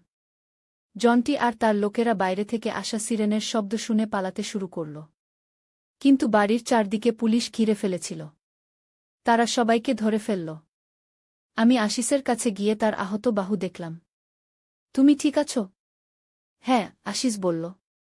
এটা কিছু না গি। দাম্বর আমাদের কাছে এলেন। ধন্যবাদ আশিস। তুমি আমার জীবন বাঁচিয়েছ গু। আপনি আমাদের বাঁচিয়েছেন, আশিস বলল। আপনি না থাকলে আমরা জন্টির হাত থেকে বাঁচতে পারতাম না গি। পুলিশ জন্টি আর তার লোকজনকে গ্রেফতার করে নিয়ে গেল। সকাল হল। আমরা দাম্বরকে নিয়ে সেই তহখানায় গেলাম যেখানে সিন্দুক ছিল। এই সম্পদ এখন তোমাদের, দাম্বর বললেন। তোমরা লাইরেমের বংশধর। এটা তোমাদের অধিকার। কিন্তু আপনিও তো জন্টির বংশের, আমি বললাম। জন্টি কি মিথ্যে বলেছিল? না, দাম্বর বললেন। আমি সত্যিই জন্টির বংশের। কিন্তু আমি এই পুরনো বিবাদ চালিয়ে যেতে চাই না। আমি শান্তি চাই। আমরাও শান্তি চাই, আমি বললাম। এই সম্পদ শুধু আমাদের নয়। এটা খাসি পাহাড়ের সম্পদ। আমরা এটা দিয়ে গরিব মানুষদের সাহায্য করব। দাম্বর হাসলেন। তুমি সত্যিই লাইরেমের বংশধর। তিনিও এমনই ছিলেন, উদার, দয়ালু। আমি সিন্দুক থেকে সেই চিঠিটা বের করে আশিসকে দেখালাম। দেখো, আমাদের বংশের একটা গোপন ক্ষমতা আছে, মানুষের মন পড়ার ক্ষমতা। আমি সেটা ব্যবহার করেছিলাম তোমাকে খুঁজে বের করতে গু। আশিস অবাক হয়ে চিঠিটা পড়ল। তুমি সত্যিই আমার মন পড়তে পারো? হ্যাঁ, আমি হাসলাম। তুমিও পারবে যদি চেষ্টা করো। আশিস চোখ বন্ধ করে আমার দিকে মনোযোগ দিল। কিছুক্ষণ পর সে চোখ খুলে হাসল। তুমি ভাবছ আমি কতটা বোকা ছেলে যে তোমাকে বিয়ে করতে চেয়েছিলাম গু? আমি হেসে ফেললাম। তুমি সত্যিই আমার মন পড়তে শিখছ গো। আমরা সবাই হাসতে লাগলাম। এবার কি করবে? দাম্বর জিজ্ঞেস করলেন। আমরা খাসি পাহাড়ের উন্নয়নে কাজ করব, আমি বললাম। এই সম্পদ দিয়ে আমরা স্কুল, হাসপাতাল বানাব। আমরা শিলংকে আরও সুন্দর করব গো। আর তোমাদের বিয়ের ব্যাপারে? দাম্বর জিজ্ঞেস করলেন হালকা ঠাট্টার সুরে। আমি আর আশিস দুজনেই হেসে উঠলাম। আমি আমার ভাগ্নেকে বিয়ে করতে যাচ্ছি না, আমি বললাম। কিন্তু আমরা যে পরিবার, সেটা কখনো বদলাবে না গি। আশিস আমাকে জড়িয়ে ধরল। তুমি আমার মা নাও হতে পারো, কিন্তু তুমি আমার জীবনের সবচেয়ে গুরুত্বপূর্ণ মানুষ গো। আমি আশিসকে আদর করলাম। আর তুমি আমার দাম্বর হাসলেন। তোমরা দুজন মিলে খাসি পাহাড়কে বদলে দেবে। আমি নিশ্চিত সূর্য উঠছিল পাহাড়। আমি ছবির দিকে তাকালাম। একজন রাজকীয় পোশাকে সজ্জিত মানুষ, যার মুখের আদল কেমন যেন আশিসের মতো। আমাদের পরিবার রাজপরিবার? আমি অবাক হয়ে জিজ্ঞেস করলাম। হ্যাঁ, তোরা লাইরেমের বংশধর। খাসি পাহাড়ের বিশাল সম্পত্তির উত্তরাধিকারী, দাম্বর বললেন। কিন্তু একটা সমস্যা আছে গি। কি সমস্যা? আমি জিজ্ঞেস করলাম। খাসি সমাজে মায়ের পরিচয় অনুযায়ী সম্পত্তির অধিকার হয়, দাম্বর বললেন। আশিস যদি সাবিত্রীর ছেলে হিসেবে পরিচয় পায়, তাহলে সে সম্পত্তির উত্তরাধিকারী হবে না। কারণ সাবিত্রী কোনোদিন এই সম্পত্তির অধিকারিণী ছিল না। কিন্তু আশিস যদি তোর ছেলে হিসেবে পরিচয় পায়, তাহলে সে সম্পত্তির উত্তরাধিকারী হবে। কারণ তুই লাইরেমের বংশের মেয়ে গি। আর সেজন্যই আশিস আমাকে বিয়ে করতে চাইছে। আমি জিজ্ঞেস করলাম। আইনিভাবে তার মা হিসেবে প্রমাণিত হওয়ার জন্য? হ্যাঁ, কিন্তু আসল কারণ অন্য, দাম্বর বললেন। আসল কারণ হল কেউ আশিসকে মেরে ফেলতে চাইছে গি। আমি চমকে উঠলাম। কি বলছেন আপনি? তোদের বাড়িতে একটা রহস্য লুকিয়ে আছে, দাম্বর বললেন। লাইরেমের ধনসম্পদের সন্ধান। আশিস সেটা খুঁজে পেয়েছে। এবং সেই ধনসম্পদ খুঁজছে জন্টি, তোদের পরিবারের প্রাচীন শত্রু গো। জন্টিকে? আমি জিজ্ঞেস করলাম। লাইরেমের সেনাপতি ছিল জন্টি। কিন্তু সে বিশ্বাসঘাতকতা করেছিল। লাইরেম তাকে বাদ দিয়ে তার সমস্ত ধনসম্পদ লুকিয়ে রেখেছিলেন। সেই থেকে জন্টির বংশধররা লাইরেমের বংশধরদের খুঁজে আসছে প্রতি প্রজন্মে গু। কিন্তু আমরা তো সাধারণ মানুষ, আমি বললাম। আমাদের তো কোনো সম্পত্তি নেই গি। তোদের আছে, দাম্বর বললেন। তোদের কুটিরের নিচে একটা তহখানা আছে। সেখানে লাইরেমের গুপ্তধন লুকিয়ে আছে। আশিস সেটা খুঁজে পেয়েছে। আর জন্টির বংশধররা সেটা চুরি করতে চাইছে গি। কিন্তু ক্রাউন? পাহাড়ের তার উপর কায়দমত গাও? হ্যাঁ, দাম্বর মাথা নাড়লেন। তারাও সন্ধান করছে। জন্টির বংশধররা লাইরেমের গুপ্তধন চুরি করতে চাইছে গু। আমি বিশ্বাস করি না, আমি বললাম। এসব কাল্পনিক গল্পও। না রাধিকা, এটা সত্যিই, দাম্বর বললেন। আশিস বিপদে আছে। সে চাইছে তোকে তার অভিভাবক হিসেবে বিয়ে করতে, যাতে সে আইনিভাবে সম্পত্তির অধিকারী হয়। আর তারপর সে সম্পত্তি বেচে দিয়ে দূরে চলে যেতে চায়। জন্টির বংশধরদের থেকে বাঁচতে গু। আমি উঠে দাঁড়ালাম। আমাকে যেতে হবে। আশিসকে খুঁজতে হবে গু। সাবধানে থাকিস, দাম্বর বললেন। তোরা বিপদে আছিস গু। আমি দাম্বরের কুটির থেকে বেরিয়ে দ্রুত আমাদের বাড়ির দিকে হাঁটতে লাগলাম। আমার মনে অনেক প্রশ্ন। এসব কি সত্যি? আমরা কি সত্যি রাজপরিবার? আশিস কি সত্যি বিপদে আছে?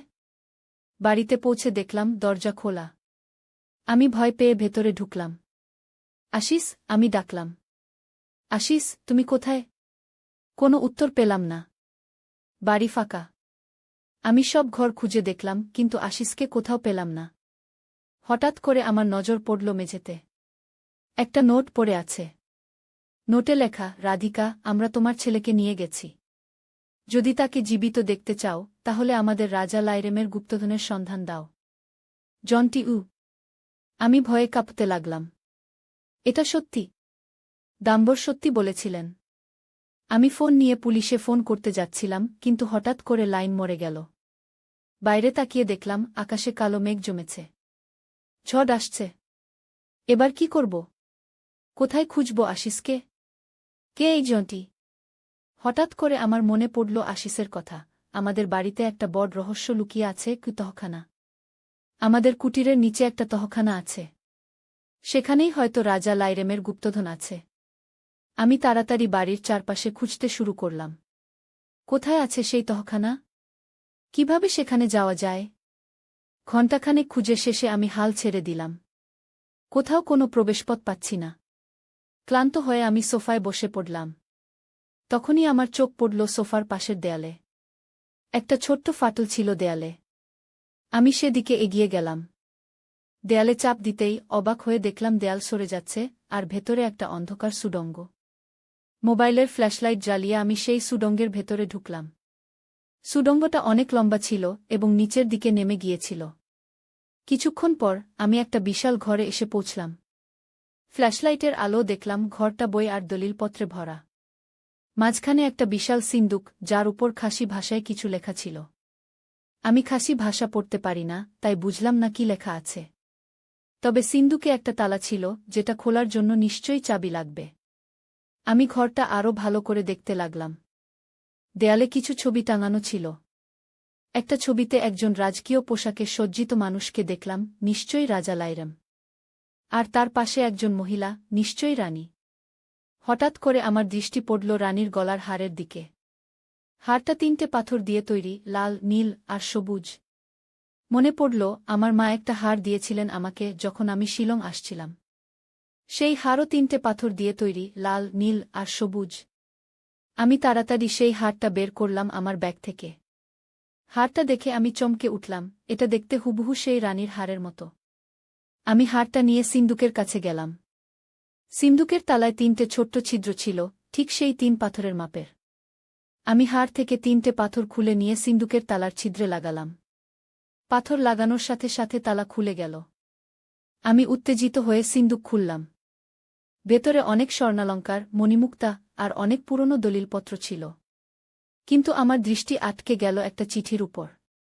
চিঠিটা ইংরেজিতে লেখা ছিল এবং সেটায় লেখা ছিল, প্রিয় বংশধর, যদি তুমি এই চিঠি পড়ো তাহলে বুঝতে হবে তুমি আমাদের বংশের সত্যিকারের উত্তরাধিকারী। এই সিন্দুকে আমাদের পরিবারের সম্পদ রাখা আছে।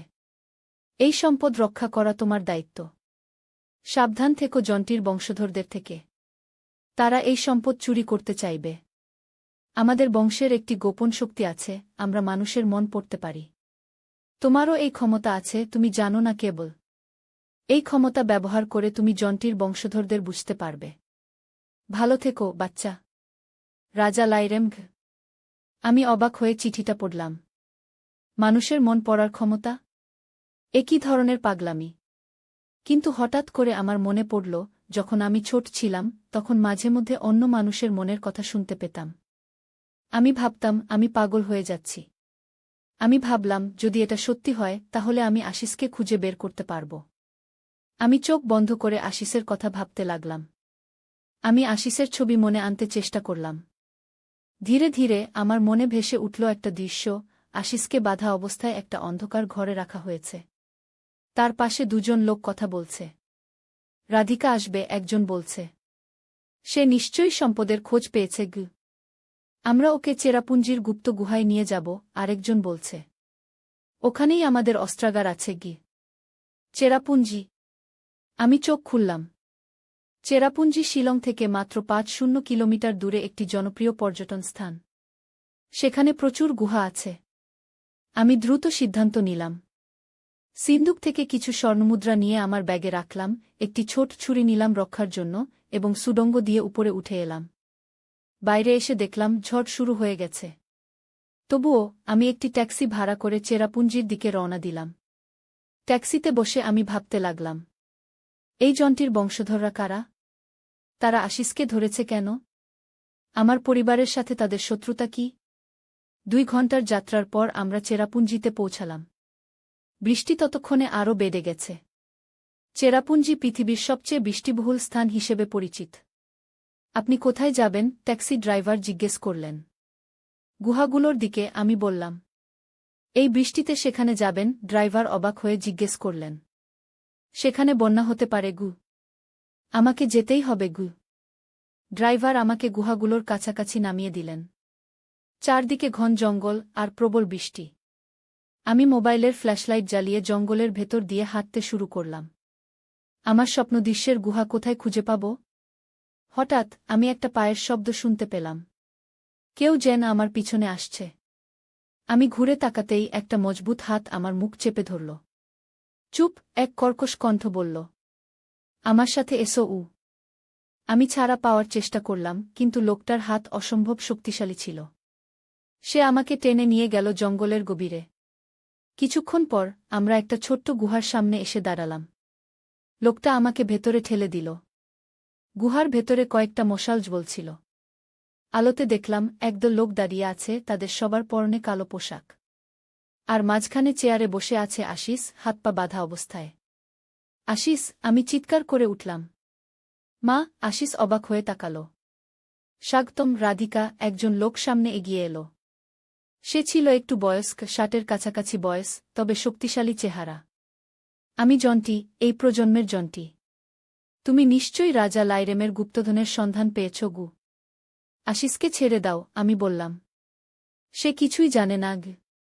সে জানে, জন্টি বলল। সে তোমাকে বলেছে তোমাদের বাড়িতে একটা রহস্য আছে, তাই না? আমি চুপ করে রইলাম। তুমি ওকে বিয়ে করতে পারবে না, জন্টি হাসল। তাহলে আমরা কখনোই সম্পত্তির অধিকারী হতে পারব না গে। তোমরা কি চাও? আমি জিজ্ঞেস করলাম। আমরা চাই লাইরেমের গুপ্তধন, জন্টি বলল। আমরা চাই খাসি পাহাড়ের সম্পত্তি গু।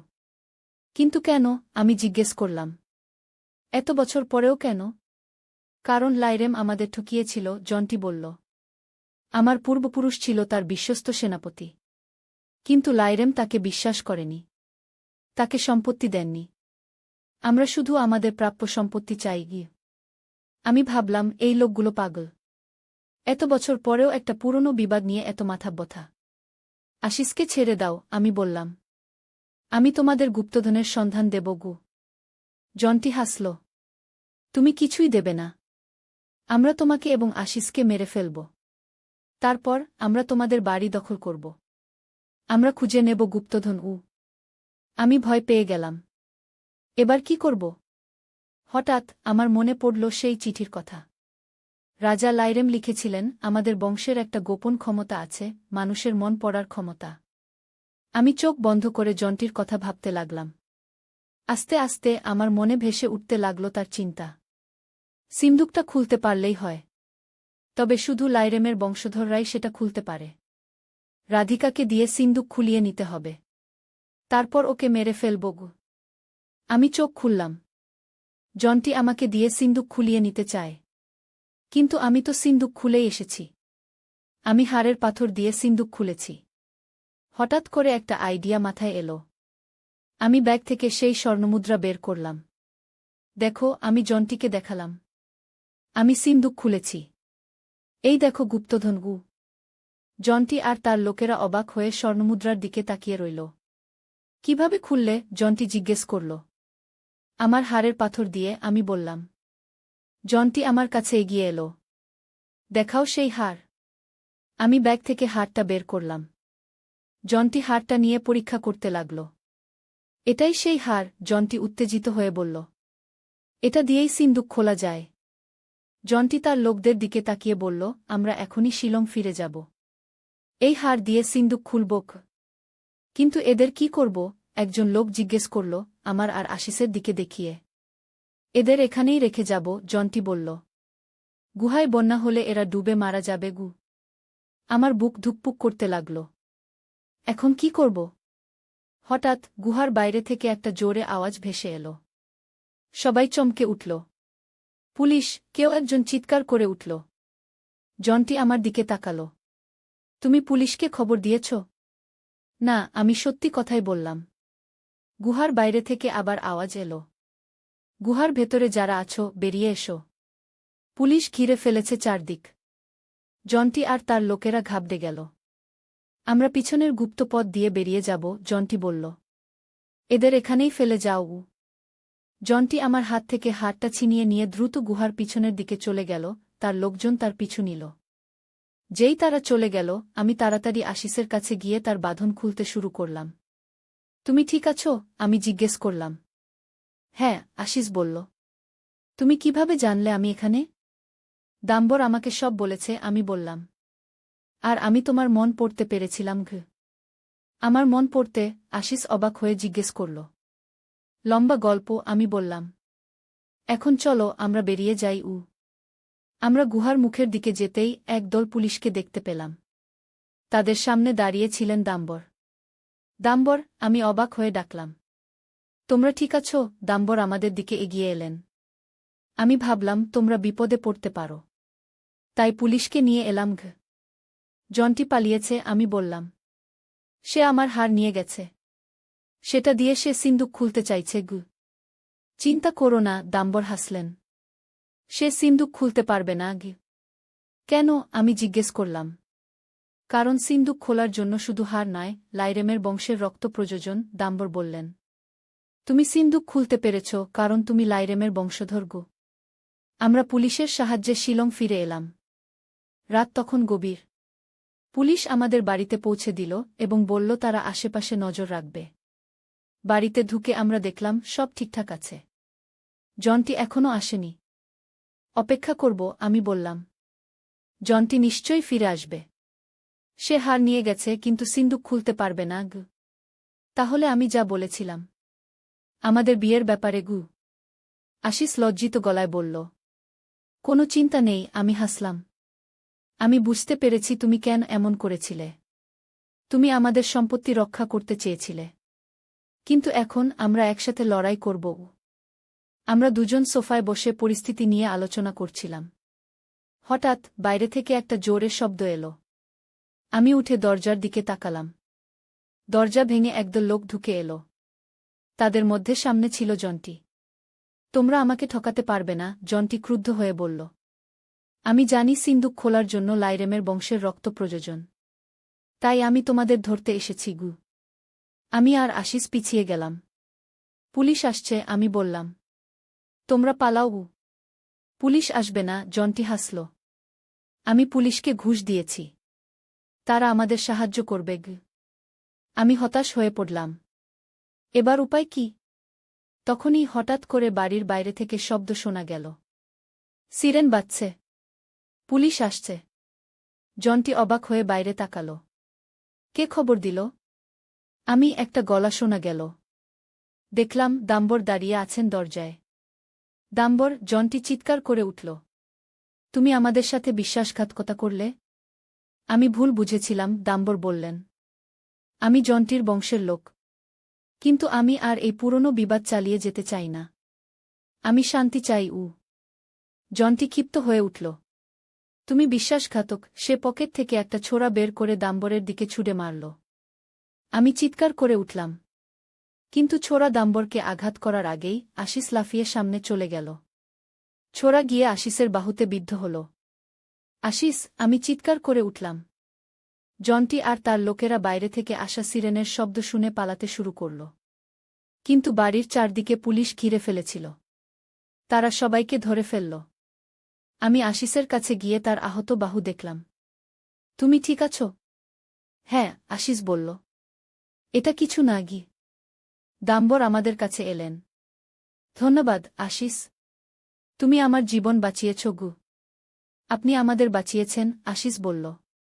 আপনি না থাকলে আমরা জন্টির হাত থেকে বাঁচতে পারতাম না। পুলিশ জন্টি আর তার লোকজনকে গ্রেফতার করে নিয়ে গেল। সকাল হল। আমরা দাম্বরকে নিয়ে সেই তহখানায় গেলাম যেখানে সিন্দুক ছিল। এই সম্পদ এখন তোমাদের, দাম্বর বললেন। তোমরা লাইরেমের বংশধর। এটা তোমাদের অধিকার। কিন্তু আপনিও তো জন্টির বংশের, আমি বললাম। জন্টি কি মিথ্যে বলেছিল? না, দাম্বর বললেন। আমি সত্যিই জন্টির বংশের। কিন্তু আমি এই পুরনো বিবাদ চালিয়ে যেতে চাই না। আমি শান্তি চাই। আমরাও শান্তি চাই, আমি বললাম। এই সম্পদ শুধু আমাদের নয়। এটা খাসি পাহাড়ের সম্পদ।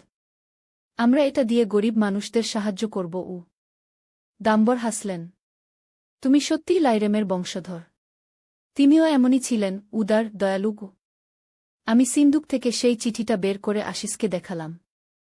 দেখো, আমাদের বংশের একটা গোপন ক্ষমতা আছে, মানুষের মন পড়ার ক্ষমতা। আমি সেটা ব্যবহার করেছিলাম তোমাকে খুঁজে বের করতে। আশিস অবাক হয়ে চিঠিটা পড়ল। তুমি সত্যিই আমার মন পড়তে পারো? হ্যাঁ, আমি হাসলাম। তুমিও পারবে যদি চেষ্টা করো। আশিস চোখ বন্ধ করে আমার দিকে মনোযোগ দিল। কিছুক্ষণ পর সে চোখ খুলে হাসল। তুমি ভাবছ আমি কতটা বোকা ছেলে যে তোমাকে বিয়ে করতে চেয়েছিলাম? আমি হেসে ফেললাম। তুমি সত্যিই আমার মন পড়তে শিখছ। আমরা সবাই হাসতে লাগলাম। এবার কি করবে? দাম্বর জিজ্ঞেস করলেন। আমরা খাসি পাহাড়ের উন্নয়নে কাজ করব, আমি বললাম। এই সম্পদ দিয়ে আমরা স্কুল, হাসপাতাল বানাব।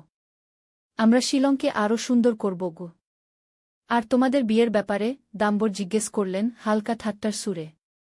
আমি আর আশিস দুজনেই হেসে উঠলাম।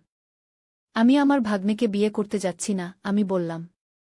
কিন্তু আমরা যে পরিবার সেটা কখনো বদলাবে না গি। আশিস আমাকে জড়িয়ে ধরল। তুমি আমার মা নাও হতে পারো, কিন্তু তুমি আমার জীবনের সবচেয়ে গুরুত্বপূর্ণ মানুষ গো। আমি আশিসকে আদর করলাম। আর তুমি আমার দাম্বর হাসলেন। তোমরা দুজন মিলে খাসি পাহাড়কে বদলে দেবে। আমি নিশ্চিত সূর্য উঠছিল পাহাড়। আমি ছবির দিকে তাকালাম। একজন রাজকীয় পোশাকে সজ্জিত মানুষ, যার মুখের আদল কেমন যেন আশিসের মতো। আমাদের পরিবার রাজ পরিবার? আমি অবাক হয়ে জিজ্ঞেস করলাম। হ্যাঁ। তোরা লাইরেমের বংশধর।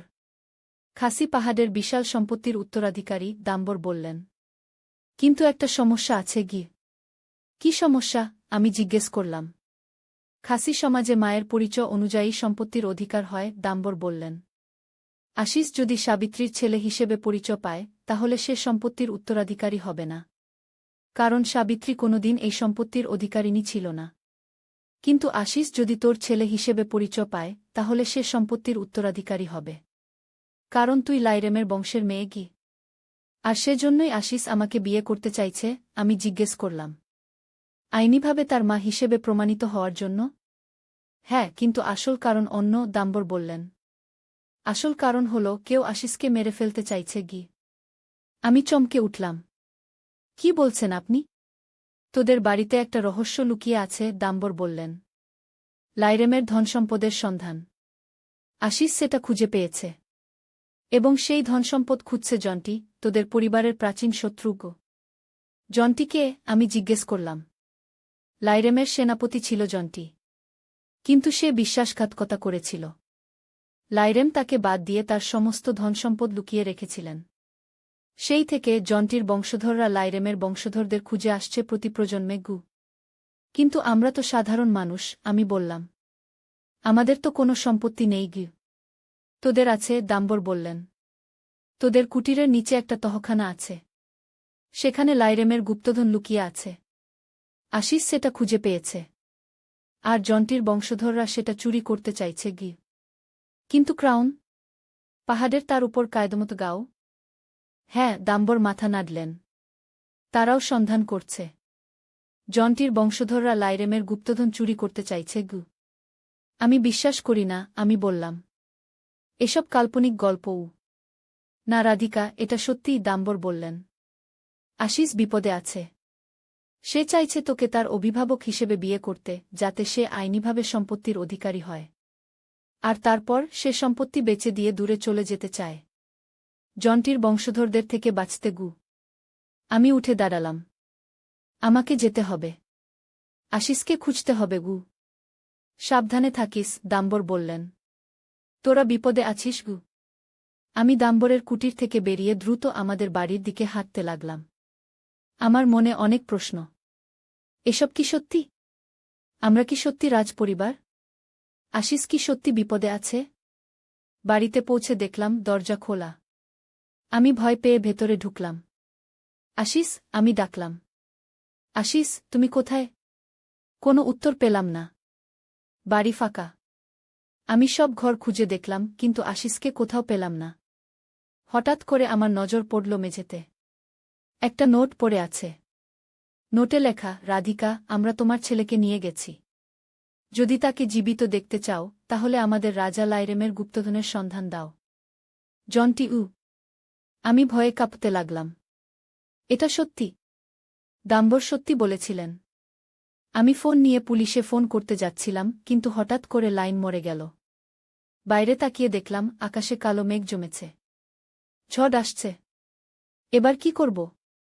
কোথায় খুঁজব আশিসকে? কে এই জন্টি?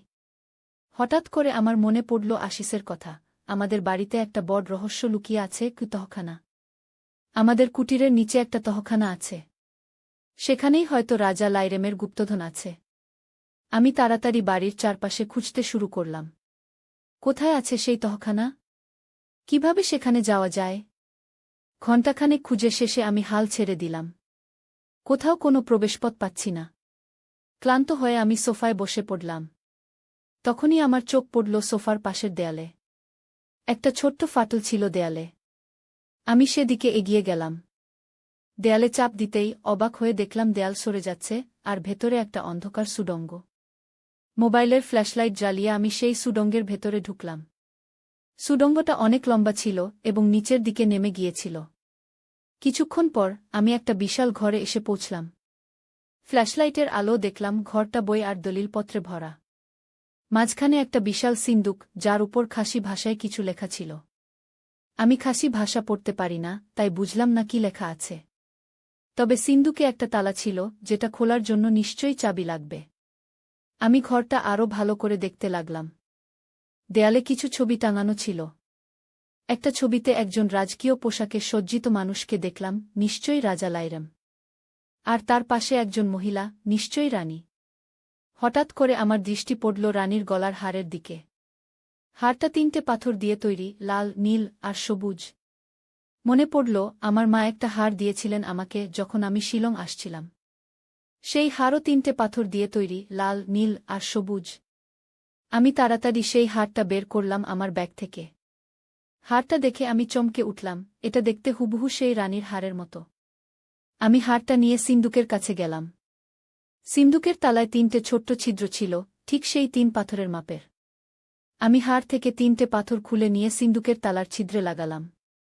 পাথর লাগানোর সাথে সাথে তালা খুলে গেল। আমি উত্তেজিত হয়ে সিন্দুক খুললাম। ভেতরে অনেক স্বর্ণালঙ্কার, মণিমুক্তা আর অনেক পুরনো দলিলপত্র ছিল। কিন্তু আমার দৃষ্টি আটকে গেল একটা চিঠির উপর। চিঠিটা ইংরেজিতে লেখা ছিল এবং সেটায় লেখা ছিল, প্রিয় বংশধর, যদি তুমি এই চিঠি পড়ো তাহলে বুঝতে হবে তুমি আমাদের বংশের সত্যিকারের উত্তরাধিকারী। এই সিন্দুকে আমাদের পরিবারের সম্পদ রাখা আছে। এই সম্পদ রক্ষা করা তোমার দায়িত্ব। সাবধান থেকো জন্টির বংশধরদের থেকে। তারা এই সম্পদ চুরি করতে চাইবে। আমাদের বংশের একটি গোপন শক্তি আছে, আমরা মানুষের মন পড়তে পারি। তোমারও এই ক্ষমতা আছে, তুমি জানো না কেবল। এই ক্ষমতা ব্যবহার করে তুমি জন্টির বংশধরদের বুঝতে পারবে। ভালো থেকো, বাচ্চা। রাজা লাইরেমঘ।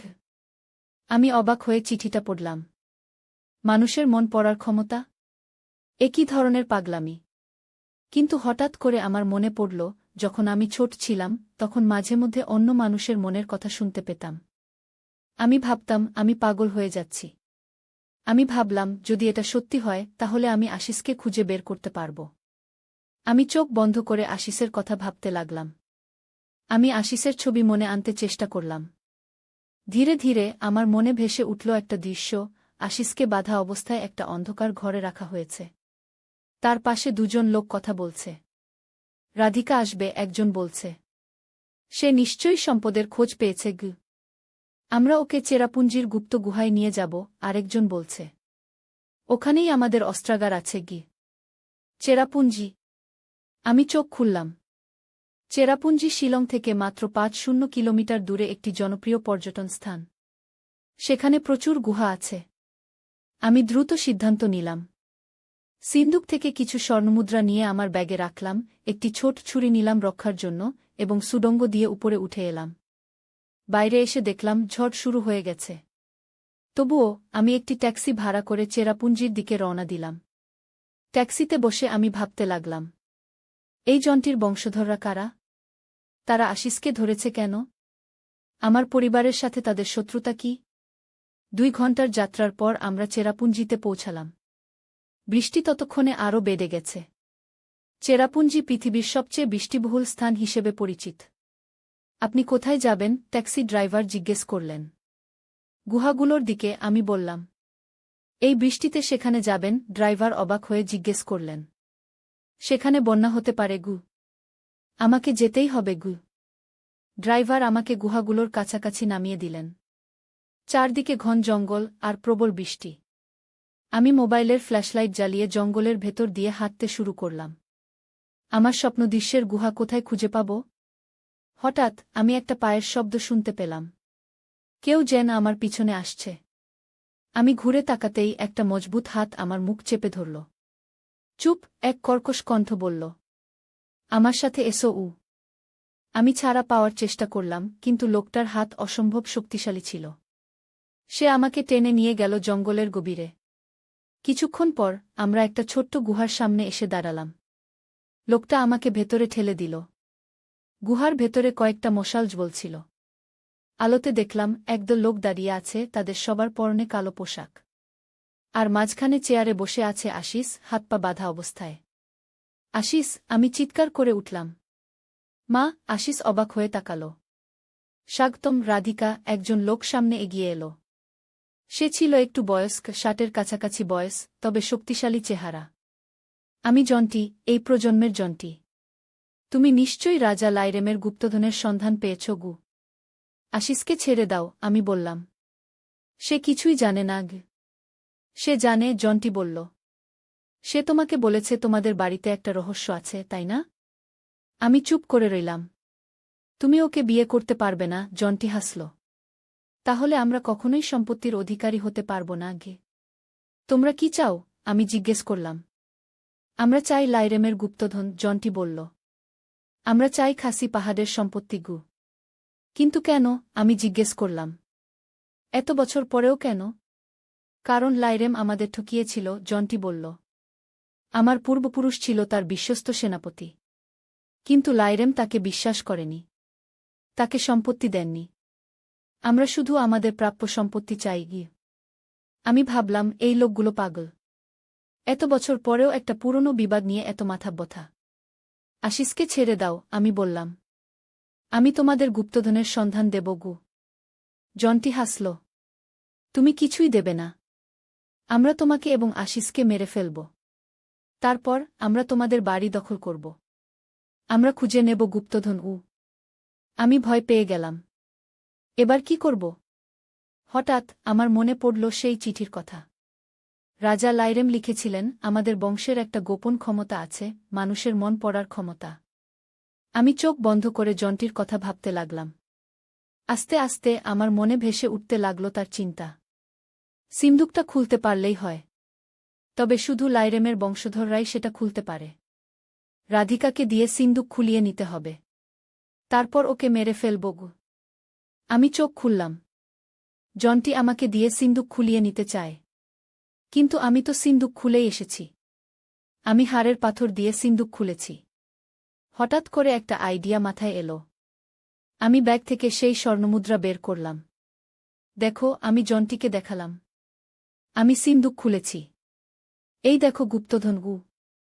জন্টি আর তার লোকেরা অবাক হয়ে স্বর্ণমুদ্রার দিকে তাকিয়ে রইল।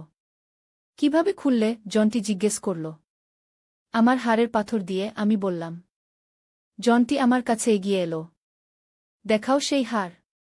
আমি ব্যাগ থেকে হাড়টা বের করলাম। জন্টি হাড়টা নিয়ে পরীক্ষা করতে লাগল। এটাই সেই হাড়, জন্টি উত্তেজিত হয়ে বলল। এটা দিয়েই সিন্দুক খোলা যায়। জন্টি তার লোকদের দিকে তাকিয়ে বলল, আমরা এখনই শিলং ফিরে যাব। এই হাড় দিয়ে সিন্দুক খুলব। কিন্তু এদের কি করব? একজন লোক জিজ্ঞেস করল, আমার আর আশিসের দিকে দেখিয়ে। এদের এখানেই রেখে যাব, জন্টি বলল। গুহায় বন্যা হলে এরা ডুবে মারা যাবে গু।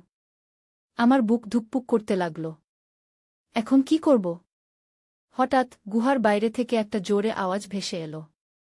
সবাই চমকে উঠল। পুলিশ! কেউ একজন চিৎকার করে উঠল। জন্টি আমার দিকে তাকাল। তুমি পুলিশকে খবর দিয়েছ? না, আমি সত্যি কথাই বললাম। গুহার বাইরে থেকে আবার আওয়াজ এলো। গুহার ভেতরে যারা আছো, বেরিয়ে এসো। পুলিশ ঘিরে ফেলেছে চারদিক। জন্টি আর তার লোকেরা ঘাবড়ে গেল। আমরা পিছনের গুপ্ত পথ দিয়ে বেরিয়ে যাব, জন্টি বলল। এদের এখানেই ফেলে যাও উ। জন্টি আমার হাত থেকে হাতটা ছিনিয়ে নিয়ে দ্রুত গুহার পিছনের দিকে চলে গেল, তার লোকজন তার পিছু নিল। যেই তারা চলে গেল, আমি তাড়াতাড়ি আশিসের কাছে গিয়ে তার বাঁধন খুলতে শুরু করলাম। তুমি ঠিক আছো? আমি জিজ্ঞেস করলাম। হ্যাঁ, আশিস বলল। তুমি কিভাবে জানলে আমি এখানে? দাম্বর আমাকে সব বলেছে, আমি বললাম। আর আমি তোমার মন পড়তে পেরেছিলাম ঘ। আমার মন পড়তে? আশিস অবাক হয়ে জিজ্ঞেস করল। লম্বা গল্প, আমি বললাম। এখন চলো আমরা বেরিয়ে যাই উ। আমরা গুহার মুখের দিকে যেতেই একদল পুলিশকে দেখতে পেলাম। তাদের সামনে দাঁড়িয়ে ছিলেন দাম্বর। দাম্বর! আমি অবাক হয়ে ডাকলাম। তোমরা ঠিক আছো? দাম্বর আমাদের দিকে এগিয়ে এলেন। আমি ভাবলাম তোমরা বিপদে পড়তে পারো। তাই পুলিশকে নিয়ে এলাম। জন্টি পালিয়েছে, আমি বললাম। সে আমার হার নিয়ে গেছে। সেটা দিয়ে সে সিন্দুক খুলতে চাইছে। চিন্তা করো না, দাম্বর হাসলেন। সে সিন্দুক খুলতে পারবে না। কেন, আমি জিজ্ঞেস করলাম। কারণ সিন্দুক খোলার জন্য শুধু হার নয়, লাইরেমের বংশের রক্ত প্রয়োজন, দাম্বর বললেন। তুমি সিন্দুক খুলতে পেরেছ কারণ তুমি লাইরেমের বংশধর। আমরা পুলিশের সাহায্যে শিলং ফিরে এলাম। রাত তখন গভীর। পুলিশ আমাদের বাড়িতে পৌঁছে দিল এবং বলল তারা আশেপাশে নজর রাখবে। বাড়িতে ঢুকে আমরা দেখলাম সব ঠিকঠাক আছে। জন্টি এখনও আসেনি। অপেক্ষা করব, আমি বললাম। জন্টি নিশ্চয়ই ফিরে আসবে। সে হার নিয়ে গেছে কিন্তু সিন্দুক খুলতে পারবে না।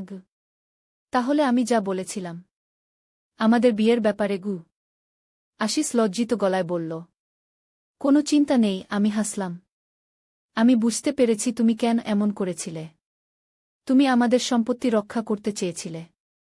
কিন্তু এখন আমরা একসাথে লড়াই করব। আমরা দুজন সোফায় বসে পরিস্থিতি নিয়ে আলোচনা করছিলাম। হঠাৎ বাইরে থেকে একটা জোরে শব্দ এলো। আমি উঠে দরজার দিকে তাকালাম। দরজা ভেঙে একদল লোক ঢুকে এলো। তাদের মধ্যে সামনে ছিল জন্টি। তোমরা আমাকে ঠকাতে পারবে না, জন্টি ক্রুদ্ধ হয়ে বলল। আমি জানি সিন্দুক খোলার জন্য লাইরেমের বংশের রক্ত প্রয়োজন। তাই আমি তোমাদের ধরতে এসেছি। আমি আর আশিস পিছিয়ে গেলাম। পুলিশ আসছে, আমি বললাম। তোমরা পালাও। পুলিশ আসবে না, জন্টি হাসল। আমি পুলিশকে ঘুষ দিয়েছি। তারা আমাদের সাহায্য করবে। আমি হতাশ হয়ে পড়লাম। এবার উপায় কি? তখনই হঠাৎ করে বাড়ির বাইরে থেকে শব্দ শোনা গেল। সিরেন বাজছে। পুলিশ আসছে। জন্টি অবাক হয়ে বাইরে তাকাল। কে খবর দিল? আমি একটা গলা শোনা গেল। দেখলাম দাম্বর দাঁড়িয়ে আছেন দরজায়। দাম্বর, জন্টি চিৎকার করে উঠল। তুমি আমাদের সাথে বিশ্বাসঘাতকতা করলে? আমি ভুল বুঝেছিলাম, দাম্বর বললেন। আমি জন্টির বংশের লোক। কিন্তু আমি আর এই পুরনো বিবাদ চালিয়ে যেতে চাই না। আমি শান্তি চাই। জন্টি ক্ষিপ্ত হয়ে উঠল। তুমি বিশ্বাসঘাতক! সে পকেট থেকে একটা ছোরা বের করে দাম্বরের দিকে ছুড়ে মারল। আমি চিৎকার করে উঠলাম। কিন্তু ছোরা দাম্বরকে আঘাত করার আগেই আশিস লাফিয়ে সামনে চলে গেল। ছোরা গিয়ে আশিসের বাহুতে বিদ্ধ হল। আশিস! আমি চিৎকার করে উঠলাম। জন্টি আর তার লোকেরা বাইরে থেকে আসা সিরেনের শব্দ শুনে পালাতে শুরু করল। কিন্তু বাড়ির চারদিকে পুলিশ ঘিরে ফেলেছিল। তারা সবাইকে ধরে ফেলল। আমি আশিসের কাছে গিয়ে তার আহত বাহু দেখলাম। তুমি ঠিক আছো? হ্যাঁ, আশিস বলল। এটা কিছু না। দাম্বর আমাদের কাছে এলেন। ধন্যবাদ, আশিস। তুমি আমার জীবন বাঁচিয়েছ। আপনি আমাদের বাঁচিয়েছেন, আশিস বলল। আপনি না থাকলে আমরা জন্টির হাত থেকে বাঁচতে পারতাম না। পুলিশ জন্টি আর তার লোকজনকে গ্রেফতার করে নিয়ে গেল। সকাল হল। আমরা দাম্বরকে নিয়ে সেই তহখানায় গেলাম যেখানে সিন্দুক ছিল। এই সম্পদ এখন তোমাদের, দাম্বর বললেন। তোমরা লাইরেমের বংশধর। এটা তোমাদের অধিকার। কিন্তু আপনিও তো জন্টির বংশের, আমি বললাম। জন্টি কি মিথ্যে বলেছিল? না, দাম্বর বললেন। আমি সত্যিই জন্টির বংশের। কিন্তু আমি এই পুরনো বিবাদ চালিয়ে যেতে চাই না। আমি শান্তি চাই। আমরাও শান্তি চাই, আমি বললাম। এই সম্পদ শুধু আমাদের নয়। এটা খাসি পাহাড়ের সম্পদ। আমরা এটা দিয়ে গরিব মানুষদের সাহায্য করব। দাম্বর হাসলেন। তুমি সত্যিই লাইরেমের বংশধর। তিনিও এমনই ছিলেন, উদার, দয়ালু। আমি সিন্দুক থেকে সেই চিঠিটা বের করে আশিসকে দেখালাম। দেখো, আমাদের বংশের একটা গোপন ক্ষমতা আছে, মানুষের মন পড়ার ক্ষমতা। আমি সেটা ব্যবহার করেছিলাম তোমাকে খুঁজে বের করতে। আশিস অবাক হয়ে চিঠিটা পড়ল। তুমি সত্যিই আমার মন পড়তে পারো? হ্যাঁ, আমি হাসলাম। তুমিও পারবে যদি চেষ্টা করো। আশিস চোখ বন্ধ করে আমার দিকে মনোযোগ দিল। কিছুক্ষণ পর সে চোখ খুলে হাসল। তুমি ভাবছ আমি কতটা বোকা ছেলে যে তোমাকে বিয়ে করতে চেয়েছিলাম? আমি হেসে ফেললাম। তুমি সত্যিই আমার মন পড়তে শিখছ। আমরা সবাই হাসতে লাগলাম। এবার কি করবে? দাম্বর জিজ্ঞেস করলেন। আমরা খাসি পাহাড়ের উন্নয়নে কাজ করব, আমি বললাম। এই সম্পদ দিয়ে আমরা স্কুল, হাসপাতাল বানাব। আমরা শিলংকে আরও সুন্দর করব গো। আর তোমাদের বিয়ের ব্যাপারে? দাম্বর জিজ্ঞেস করলেন হালকা ঠাট্টার সুরে। আমি আর আশিস দুজনেই হেসে উঠলাম। আমি আমার ভাগ্নেকে বিয়ে করতে যাচ্ছি না, আমি বললাম। কিন্তু আমরা যে পরিবার, সেটা কখনো বদলাবে না গিয়ে। আশিস আমাকে জড়িয়ে ধরল। তুমি আমার মা নাও হতে পারো, কিন্তু তুমি আমার জীবনের সবচেয়ে গুরুত্বপূর্ণ মানুষ গো। আমি আশিসকে আদর করলাম। আর তুমি আমার দাম্বর হাসলেন। তোমরা দুজন মিলে খাসি পাহাড়কে বদলে দেবে। আমি নিশ্চিত সূর্য উঠছিল পাহাড়